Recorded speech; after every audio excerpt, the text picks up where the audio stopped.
2024. Seja muito bem-vindo. Que este ano seja um ano abençoado, que este ano seja um ano de vitórias, que este ano seja um ano de crescimento, que este ano seja um ano de aprendizagem, que este ano seja um ano de muitas bênçãos sobre a sua vida. Seja muito bem-vindo 2024. Que a bênção do nosso Senhor e Salvador Jesus Cristo repouse a cada um que está aqui neste momento nos honrando com a sua presença no canal Ensino e Palestra. Graça e paz, seja muito bem-vindo, seja muito bem-vinda. Você está no canal Ensino e Palestra. Meu nome é Alex Paulo e o objetivo do nosso canal é transmitir o conhecimento sistemático da Palavra de Deus. Chegamos a mais um ano, chegamos a mais um trimestre, o primeiro trimestre de 2024, e nós vamos trabalhar nesse trimestre com um tema maravilhoso: Igreja. Eclesiologia é o tema do nosso primeiro trimestre de 2024. Começando com a capa da nossa lição. Você já tentou para ela? Uma cruz, e você vê multidões ao redor desta cruz, falando sobre a universalidade da salvação, falando sobre a principal e única forma da salvação do homem, a cruz de Cristo, o aceite da obra vicária de Cristo por cada um de nós. Também referindo-se ao corpo de Cristo, a cruz aqui tem pessoas ao redor que também podem representar o corpo de Cristo, a igreja do Senhor, aquela que proclama, aquela que ensina, aquela que prega, aquela que evangeliza, aquela que, segundo a graça maravilhosa e abundante do Espírito Santo, transforma vidas. A igreja, um agente transformador. A igreja, um agente discipulador. A igreja, um agente agregador. Igreja, eclesiologia é o tema do nosso primeiro trimestre de 2024. Vamos então à apresentação do nosso trimestre. Nós teremos neste mês de janeiro, nesse mês de fevereiro e nesse mês de março, compondo o nosso trimestre, 13 lições, falando sobre igreja. Começando com o nosso comentarista, pastor José Gonçalves. Pastor José Gonçalves tem um vasto currículo, ele é pastor, ele tem graduação, ele tem especialização e, acima de tudo, o pastor José Gonçalves tem unção de Deus, é um dos comentaristas das revistas Lições Bíblicas da Classe Adulto, é a revista que nós focamos aqui no nosso canal, a revista que nós trabalhamos aqui no nosso canal. O nosso guia de estudo, Lições Bíblicas, tem várias classes, várias faixas etárias. Nós trabalhamos com a classe de adulto e o pastor José Gonçalves é um dos articulistas, é um dos comentaristas da classe de adulto e, mais uma vez, vai nos brindar com o seu conhecimento, vai nos brindar com a sua graça, vai nos brindar com aquilo que Deus já colocou no seu coração, que Deus colocou na sua mente, e ele já passou para o papel, já passou para o material que já está em nossas mãos. Você com a sua revista Lições Bíblicas, você com o livro Guia do Trimestre, você coordenador, você superintendente, você professor, você professora, você que já está municiada com os trabalhos que o pastor José Gonçalves já deixou para nós, para que nós possamos trabalhar um trimestre realmente primoroso. 13 lições, começando com a origem da igreja, que é o tema que nós vamos trabalhar hoje aqui. Depois nós teremos imagens bíblicas da igreja, a natureza da igreja, a igreja e o reino de Deus, a missão da igreja e de Cristo, igreja, organismo e organização, o ministério da igreja, a disciplina na igreja, o batismo, a primeira ordenança da igreja, a ceia do Senhor, a segunda ordenança da igreja, o culto da igreja cristã, o papel da pregação no culto, o poder de Deus na missão da igreja. Vamos então para um trimestre de muito aprendizado, um trimestre de muito conhecimento, e aqui no canal Ensino e Palestra nós estaremos a cada semana pontuando uma lição, a cada semana pontuando um tema, e você é convidada para estar aqui conosco, e juntos nós aprenderemos mais e mais, juntos nós cresceremos na graça e no conhecimento de nosso Senhor e Salvador Jesus Cristo. Vamos inaugurar o trimestre? Vamos então para a primeira lição deste trimestre.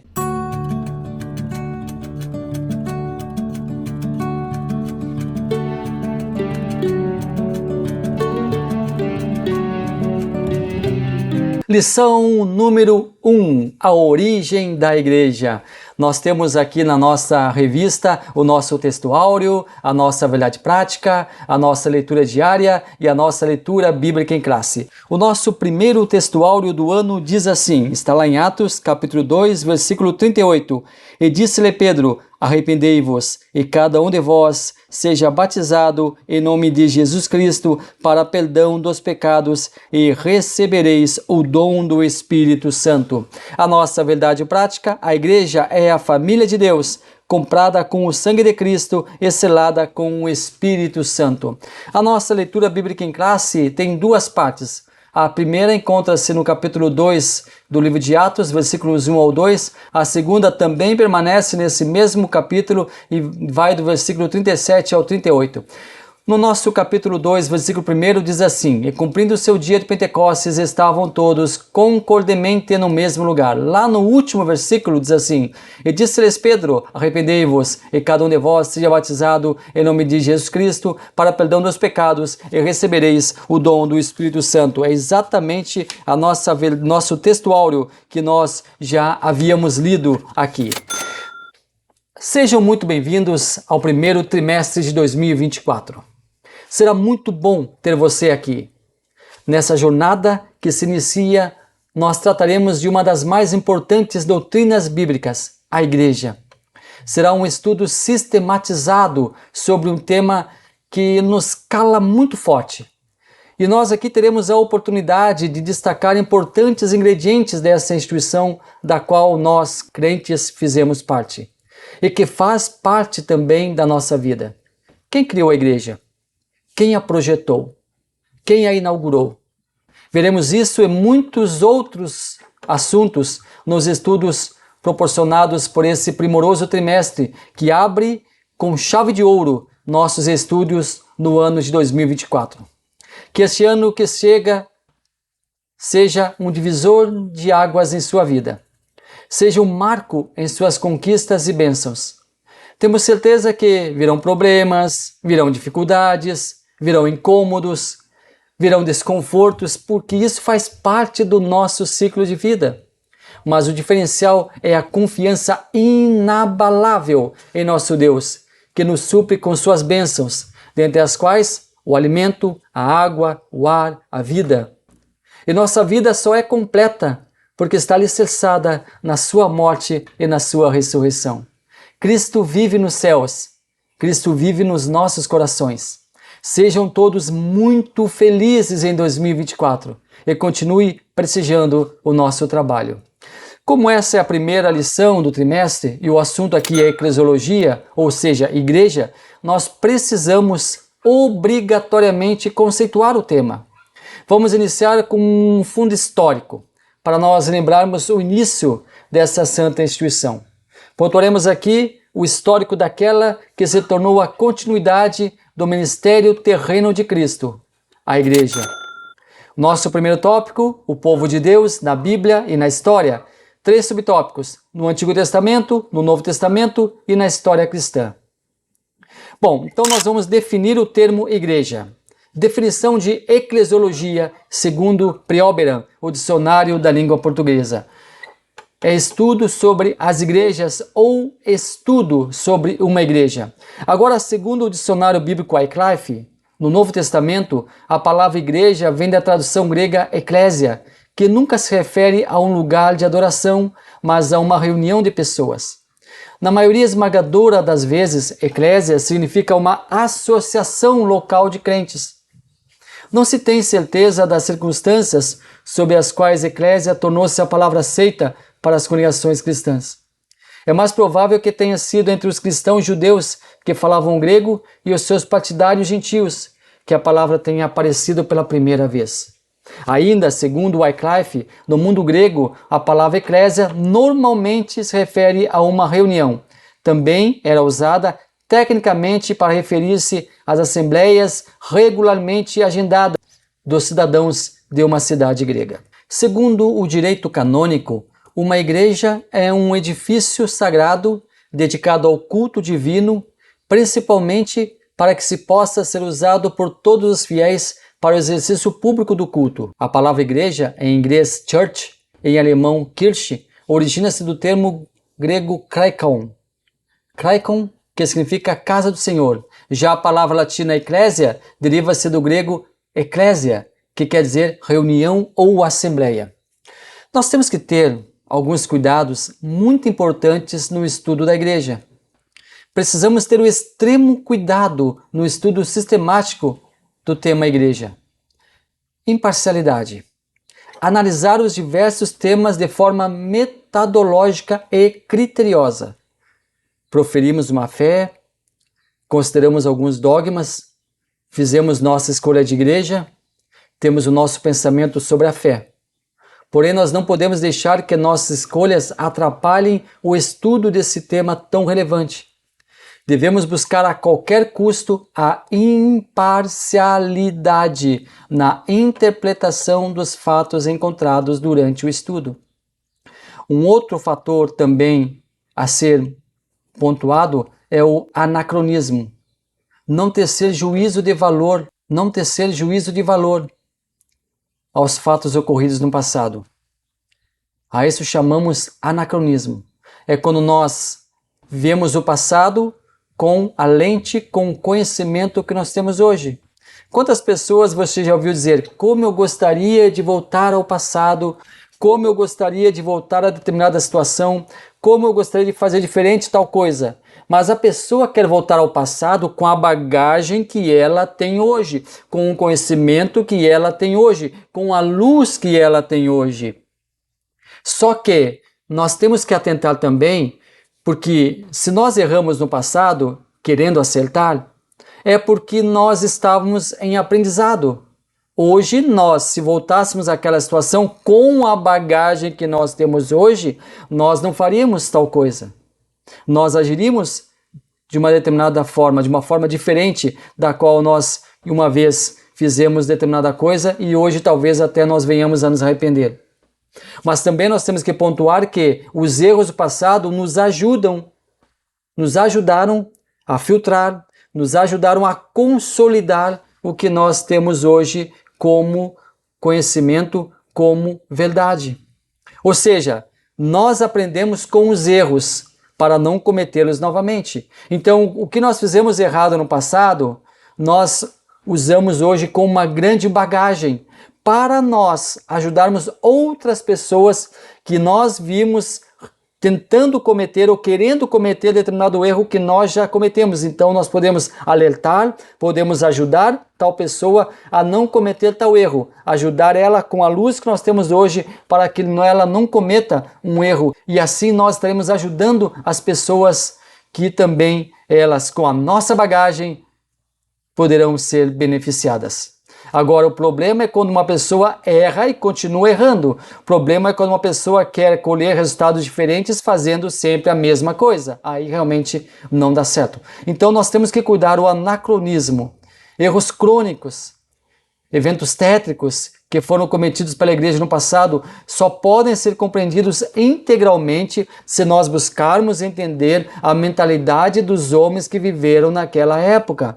Quando julgamos com o nosso conhecimento presente, estamos, na verdade, maculando a análise histórica. Devemos buscar uma análise acadêmica e científica. Algumas dificuldades quanto ao estudo da igreja. A fonte. As principais e mais relevantes fontes são oriundas da própria igreja. O historiador precisa conhecer as fontes e separar alguns elementos essencialmente religiosos que por vezes suprimem alguns fatos para exaltar outros. A dificuldade de se ter uma segunda visão para esses eventos constitui um imenso desafio para os historiadores. As biografias. Biografias de alguns líderes considerados como santos pela Igreja Católica que mostram uma visão idealizada desses personagens. O historiador precisa relativizar a visão sobre esses líderes para um estudo independente. As biografias de homens considerados santos são chamadas de hagiografias. A hagiografia é a biografia de um santo da Igreja Católica. Estudos das catedrais, construção de igrejas são elementos fundamentais para o historiador entender a mentalidade de homens considerados santos. A igreja no propósito de Deus. Antes de iniciarmos o estudo propriamente dito sobre a igreja, precisamos deixar algumas coisas muito bem cristalizadas. A igreja sempre existiu nos planos de Deus. A igreja sempre esteve nos planos divinos, desde a eternidade. Ele, Deus, já havia decidido pela existência de sua igreja. Na plenitude dos tempos, Deus já estabelecera, dentro de seus insondáveis propósitos, a figura da igreja. Cristo revela os planos divinos. Cristo, em sua breve estada aqui na terra, deixou patente aos olhos de todos os desígnios do Pai sobre a criação de um organismo onde as pessoas pudessem se reunir, cultuar, adorar e estar em perfeita comunhão e sintonia com o Pai. Nosso segundo tópico, a igreja como criação divina, traz 3 subtópicos: a igreja como o ideal de Deus, a igreja como uma realidade concreta, a igreja no Pentecostes. A constituição da igreja. Pai, Criador, arquiteto da igreja. Filho, a figura que materializa a igreja. Espírito Santo, o edificador da igreja. O livro de Atos e a igreja. Nós vamos estudar muito sobre o livro de Atos, porque aqui nós temos o histórico da igreja desde o seu nascedouro. Do capítulo 1 ao capítulo 7, o evangelho se restringe à Judeia. Já no capítulo 8, o evangelho alcança Samaria. Capítulos 9 a 28, o evangelho avança pelos confins da terra. Capítulos 13 e 14, a primeira viagem missionária de Paulo, pela Galácia do Sul. Capítulos 16 a 18, a segunda viagem missionária de Paulo, pela Macedônia e Ásia. Capítulo 19 e capítulo 20, a terceira viagem missionária de Paulo, Ásia Menor e especialmente em Éfeso. Capítulo 28, Paulo se encontra em Roma. Em um período de 50 anos, o evangelho sai da Judeia e alcança a capital do Império Romano. A inauguração da igreja se deu no dia de Pentecostes. O surgimento da igreja. Até meados de 200 anos depois de Cristo, não existiam igrejas no sentido de hoje. O cristianismo nasceu inserido em uma época em que a religião, o império e o patriotismo eram extremamente ligados entre si. Naquela época a religião era estatal e extremamente leal ao imperador. Aquele que se professava cristão era marginalizado pela sociedade de então. O Estado controlava os jogos, o Estado controlava o teatro e cada funcionário imperial era, de um certo modo, um sacerdote. A figura do imperador estava em toda parte para que fosse adorada por todos. O governo romano não se importava que as pessoas ou comunidades tivessem quantos deuses quisessem, desde que a adoração ao imperador estivesse no primeiro plano da hierarquia espiritual das pessoas. Ou seja, a adoração primária deveria ser ao imperador, depois poderia adorar-se a qualquer outro. Adorando em primeiro lugar o imperador, as pessoas ficavam livres para adorar qualquer outro deus ou até outros deuses. O dia de Pentecostes. A igreja nasceu durante a festa de Pentecostes. Essa era uma das 3 principais festas do judaísmo. O povo judeu era muito festivo. Cada uma das festas tinha a sua singularidade. Nós não vamos aqui entrar em detalhes de cada festa, mas nós tínhamos algumas festas muito importantes para o povo judeu. A comunidade cristã. Os primeiros cristãos faziam uma comunidade extremamente unida. Formaram uma comunidade extremamente unida em Jerusalém após o dia de Pentecostes. Essa comunidade não possuía um poder central, porque para seus integrantes, Cristo continuava sendo seu grande líder e mestre. A igreja primitiva. No princípio não houve uma ruptura com as instituições judaicas. A igreja primitiva em Jerusalém frequentava o templo, observava os costumes judaicos, ela tinha ritos próprios, como outras correntes dentro do próprio judaísmo. As crenças judaicas centrais eram também observadas pelos primeiros cristãos. A esse conjunto de regras, a esse conjunto de crenças, soma-se o fato de que o cristianismo considerava Jesus como o prometido Messias que haveria de vir ao mundo. E aqui, então, entrava uma grande diferença dentro da convicção cristã, dentro da convicção daquela igreja que iria nascer, para a convicção das pessoas, dos líderes judaicos, da comunidade judaica. Em pouco tempo, a igreja ganha adeptos entre os judeus fervorosos no cumprimento à lei, até os judeus também que não eram observantes dos ritos legais. Ou seja, a igreja ganha adeptos daqueles que eram muito religiosos e aqueles que não eram tão religiosos assim. Existiam 3 grupos distintos da igreja em Jerusalém. Existia os seguidores de Cristo, os seguidores de Jesus, pessoas atraídas pelo ministério terreno de Jesus, e eles eram liderados por Pedro. Também existiam os convertidos da Judéia, que foram buscar a liderança de Tiago, irmão de Jesus, e ainda os divididos da diáspora grega. Esses eram acompanhados de outras pessoas de Jerusalém, solidárias a eles. Tinham Estevão como líder e porta-voz. Nosso terceiro tópico, a igreja como a comunidade dos salvos. Primeiro, regenerados pelo sangue de Cristo. Segundo, selados pelo Espírito Santo. Terceiro, o batismo de Cristo e do Espírito. O que é o batismo com o Espírito Santo? Existem várias definições sobre o batismo com o Espírito Santo. Muitas igrejas discordam entre si sobre o que vem a ser o batismo com o Espírito Santo, e algumas delas apresentam alguns argumentos sobre o tema. Por exemplo, algumas dizem que é uma experiência única. O batismo com o Espírito Santo se deu uma única vez, no dia de Pentecostes. Somente nessa data específica, quando o Espírito Santo veio habitar definitivamente na terra, teria ocorrido o primeiro e único batismo com o Espírito Santo. E a experiência única não viria jamais a acontecer novamente. Por isso é chamada de experiência única. Também nós temos uma outra linha que fala que o batismo com o Espírito Santo acontece no ato da conversão. Para muitas igrejas, o batismo com o Espírito Santo ocorre no ato da conversão das pessoas. O novo convertido recebe esse revestimento de poder para trilhar no novo caminho. E existe também uma terceira linha teológica que fala que o batismo com o Espírito Santo é a segunda bênção. E essa linha teológica é defendida pela maioria dos pentecostais, dizendo que o batismo com o Espírito Santo é a chamada segunda bênção. A primeira seria a salvação da própria pessoa, o ato de convencimento do Espírito Santo que leva o homem à regeneração. E o segundo seria realmente o próprio batismo com o Espírito Santo. O principal argumento utilizado para essa afirmação é o fato de que as pessoas que estavam reunidas durante a descida do Espírito Santo, durante a festa de Pentecostes, eram todos já convertidos. Por isso, o batismo com o Espírito Santo seria a segunda bênção. Eu quero também lembrar a você que nós temos alguns tipos de batismo.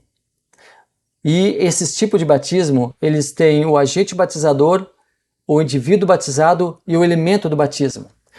Vamos lá então. Vou colocar aí para você esse gráfico aí, para que você possa analisar ele comigo. O tipo de batismo então, batismo em água. Qual é o agente batizador? O obreiro ou o sacerdote que vai batizar? E qual é o indivíduo batizado? O homem ou a mulher? Qual é o elemento do batismo? No que eles são batizados? Na água. São submersos na água e são declarados batizados. Também nós temos o batismo com ou no Espírito Santo. Quem é o agente batizador? Jesus Cristo. Quem ele batiza? O homem ou a mulher.